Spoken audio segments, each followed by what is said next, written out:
Hello, my name is Larry Kimmel, and I am privileged to serve this congregation as the chair of the church council. I've been asked to give you my perspective on our journey over the last couple of years and what excites me about the future of our congregation. Our theme for this year's stewardship drive is taken from the 15th chapter of the book of John, specifically the portion of the 5th verse that contains the phrase, "Ye are the vine." This chapter suggests that the life of a grapevine provides a comparison for Christian life. Jesus tells us that God is the master gardener, the vine dresser. Jesus is the vine, and we are the branches. And as such, it is our branches that God provides the fruits of the Spirit to our community. As a church, we can list how we've seen God work to deliver through our congregation in the past. We have cared for underprivileged children at our neighborhood Columbia Elementary School. We've fed the hungry through participating in the Packing Fellowship, the Food Bank, and organizations like the Lighthouse Soup Kitchen, just to start the list.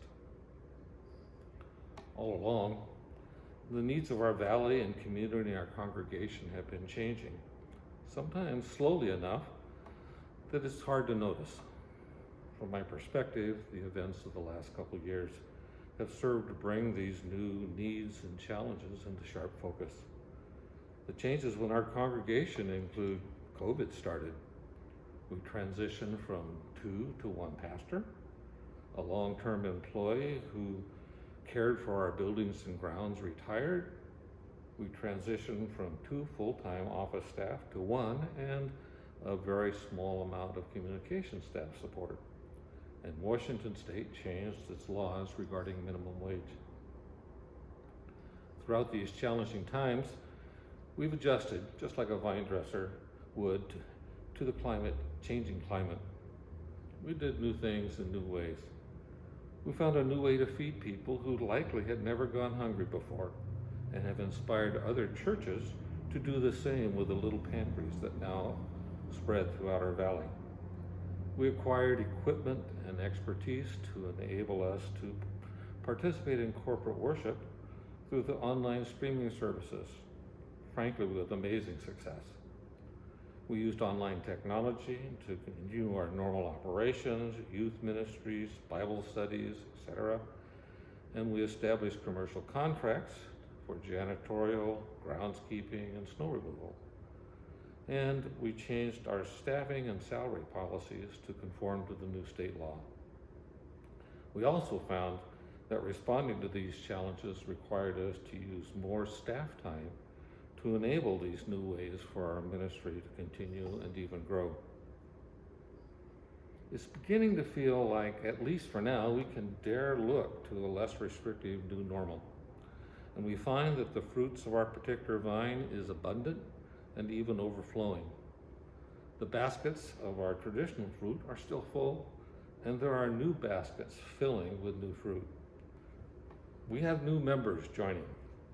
Some have responded because of our do no harm approach to our ministries during COVID.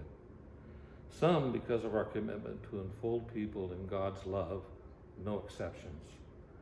Each new member will have their own reason, and maybe you should introduce yourself to one of them and ask them about their story. The youth group is growing. We have begun to provide nursery and childcare for children whose parents are attending our worship services. And the viewership of our online services continues to reinforce the need that is a ministry that we will need to maintain. So the epidemiologists are warning that even more contagious variants are already afoot in Europe and likely to arrive here this winter. Even though it's more than possible we will have to step back into more aggressive protection measures, I still find myself thankful and praising God for his faithfulness to our congregation. God has taught us that we can remain resilient and a growing stalwart of love, even in the worst of headwinds the pandemic threw at us. We should not lose track of that, and I'll say it again another way.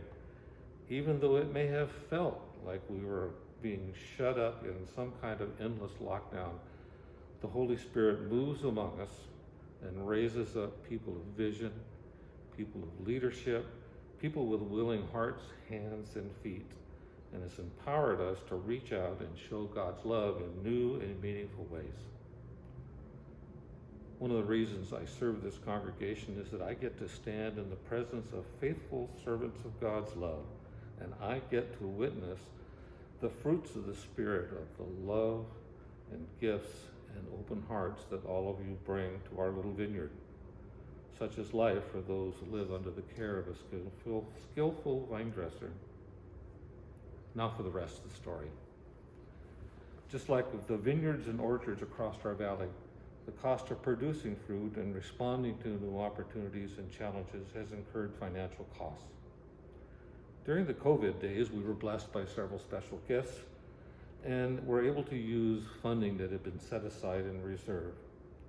We've consumed much of what we had in reserve for operations. If we were able to transition out of the shackles of COVID, we hope to be able to reduce the need for so many staff hours. But our budget increases are largely driven by the challenges of contracted maintenance and increased wage costs from the state law. Additionally, the Pacific Northwest Annual Conference, which offered discounts through the pandemic to help churches along, has notified us that our commitment next year will increase by 10%. As a result, the proposed 2023 budget of $618,000 is 10% higher than our 2022 budget. For perspective, the request is 3% less than our 2018 budget, and approximately the same as our 2016 budget. This year, the Church Council is prayerfully asking you to consider even the most modest increase in your financial giving. You can be unreservedly assured that our leadership uses your gifts and tithes with thoughtful prayer and great fiscal care to assure those gifts continue to return a bountiful and meaningful harvest. Thank you, and God bless you all.